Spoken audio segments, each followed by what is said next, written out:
जय श्री राम। बहुत ही खास वीडियो आज मैं आपके सामने लेकर आया हूं और हमारा ये वीडियो कन्या राशि के जातकों के लिए है। गोचर में बनने वाले ग्रहों के जो योग होते हैं वो बहुत बहुत वर्षों में ऐसे बनते हैं कि जो आपके जीवन में कुछ नया और बेहतर और बड़ा करने में सक्षम होते हैं।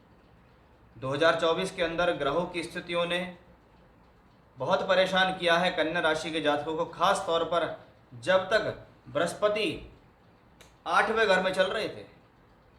पीड़ित भी थे, राहु केतु अक्ष पर भी थे, इन्होंने इसको समस्या भी दी। लेकिन आज का ये वीडियो कन्या राशि के जातकों के लिए क्यों खास है, इसकी एक वजह है कि 2024 की शुरुआत से ही हम ग्रहों के गोचर को लेकर लगातार कुछ ना कुछ आपके सामने लाते रहे। लेकिन इस बार ऐसी क्या खास बात है जो मैं ये वीडियो आपके सामने लेकर आया हूँ कि क्यों मैं कह रहा हूँ आने वाले 45-50 दिन, क्यों मैं कह रहा हूँ कि जून और जुलाई के महीने शायद 2024 के सबसे ज़्यादा बेहतर समय होंगे। उसी वीडियो के बारे में, उसी विस्तार से जानकारी देने के लिए मैं आज आपके सामने हूँ कि कन्या राशि के जातकों, अगर आपकी बहुत खराब दशा भी चल रही है कुंडली के अनुसार तो भी आपको ये गोचर फल देगा। लेकिन अगर आपकी दशा बहुत अच्छी चल रही है तो आप ये समझिए सोने पे सुहागा है ये गोचर। इसी स्थिति को ध्यान से समझते हैं कि क्यों ऐसे 5 ग्रहों के बारे में बात कर रहा हूँ, क्यों ये 5 ग्रह कमाल करने वाले हैं, ऐसा क्या आपके जीवन में बड़ा यूटर्न ला सकते हैं, उस चीज़ को देखिए और समझिए। सबसे पहले हमारा विषय सिर्फ क्या है कि हम उन 5 ग्रहों के बारे में बात करेंगे जो आपके जीवन को कुछ बड़ा दे सकते हैं।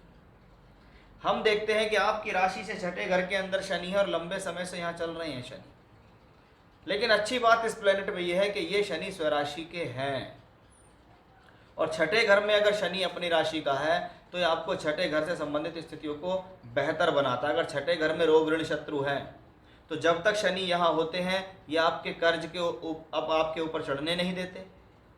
आपके ऊपर अगर लोन्स है, ईएमआई से, उसका प्रेशर बनने नहीं देंगे। आपका कहीं ना कहीं से निदान निकाल के देंगे। कुछ ना कुछ होगा क्योंकि शनि श्रम के और मेहनत के और संघर्ष के कारक ग्रह माने जाते हैं। जब वो छठे घर में बैठे हुए अपनी राशि में तो वो व्यक्ति को डूबने नहीं देते। वो कहते तो मेहनत कर, मैं तेरे साथ खड़ा हूँ।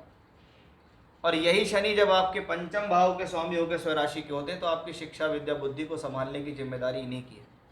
ये शनि इस दौरान गुरु के नक्षत्र में है। ये इसमें खास बात है कि अंदरूनी रूप से शनि गुरु की कक्षा के अंदर चल रहे हैं और वो गुरु 9th हाउस के अंदर आ गए हैं अब।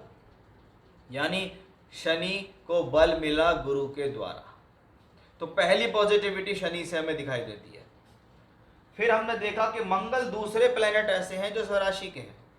पहले शनि के थे, दूसरे मंगल के। खराब भावों में बैठे हुए खराब ग्रह शुभ फल देते हैं। अगर अष्टम का मालिक मंगल अष्टम भाव में गया है तो 8वां घर अगर अड़चन, दुविधा, परेशानी का है तो ये उसको सॉल्व करेगा।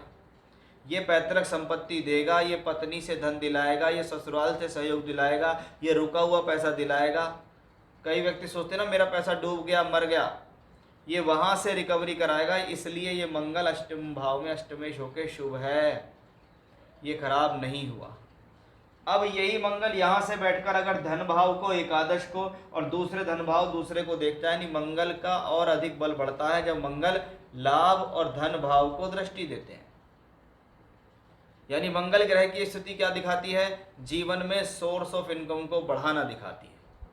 मंगल की स्थिति दिखाती है कि कर्म करते हुए, मेहनत करते हुए जीवन में आगे बढ़ना दिखाती है।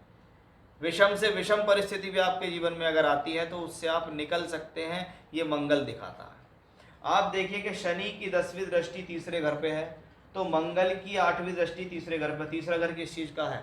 हिम्मत, जोश, साहस, मेहनत, छोटी छोटी यात्राएं, परिवर्तन, स्थान परिवर्तन। आपका कोई भी ऐसा काम है जैसे मार्केटिंग का है, सेल्स का है, लोगों से जुड़ते हैं, मिलते हैं, बात करते हैं, इधर उधर जाते हैं, उन लोगों के लिए तो ये स्थिति और बेहतर है क्योंकि ये आपकी हिम्मत को टूटने नहीं देता।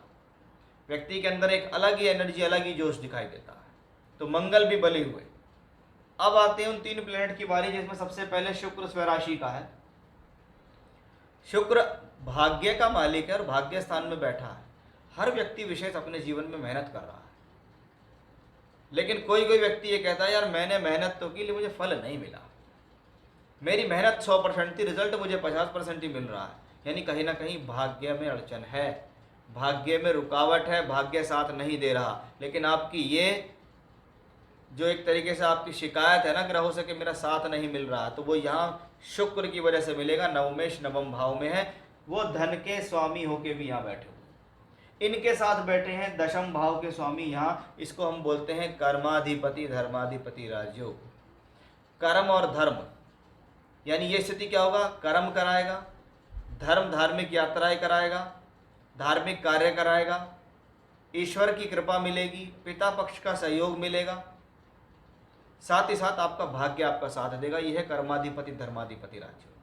अब ये राजयोग और ज़्यादा बेहतर हो जाता है जब 14 जून को बुध स्वराशि के होके भद्र योग बनाते हैं और 12 जून को शुक्र भी नवमेश होके यहाँ आते हैं। तो ये समझिए 1 2 3 4 धन भाव, राशि का भाव, कर्म भाव और भाग्य स्थान, इन चारों के कॉम्बिनेशंस बैठते हैं दशम भाव में। यानी अब कर्म कार्य क्षेत्र बली होने वाला है।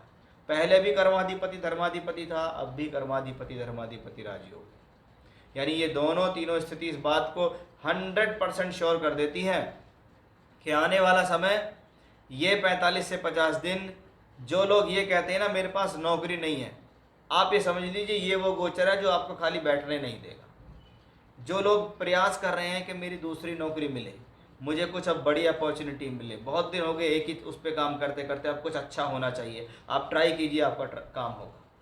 वो लोग जो कहते हैं बिजनेस में लॉस चल रहे हैं, बिजनेस में कुछ नया नहीं हो रहा, बिजनेस में कुछ नया हाथ में नहीं लग रहा, कुछ गेन नहीं हो रहा, कुछ फ़ायदा नहीं हो रहा, आप देखिएगा जून जुलाई के महीने आपको देकर जाएंगे ये सब चीज़ें। ये भी बुध शुक्र से दिखता है। यानी कुल मिलाकर अगर देखें तो पूर्ण रूप से एक ऐसे गोचरों की स्थितियां मैंने आपके सामने दर्शाई हैं जो शायद बार बार जीवन में नहीं बनती। 2024 में ऐसा संयोग नहीं बनेगा। और आप पिछले कई वर्षों के भी गोचर उठा के देख लेना, वो गोचर के सिद्धांत यहाँ पर करेक्टली उतरते हैं। और ऐसा गोचर तो बार बार बनता नहीं कि हर बार शनि भी, मंगल भी और शुक्र भी स्वराशि के और बाद में बुध भी स्वराशि के हो जाए।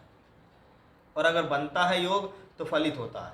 खास तौर पे वो लोग जो टूर, ट्रैवलिंग, एक्सपोर्ट इंपोर्ट का काम करते हैं, क्रिएटिविटी का काम करते हैं, singing, dancing, animation, media, print media, electronic media या मीडिया से संबंधित कोई काम करते हैं, उनके लिए शुभ है। क्योंकि तीसरे ग्रह भाव पर सभी पांचों ग्रहों की दृष्टि पड़ रही है।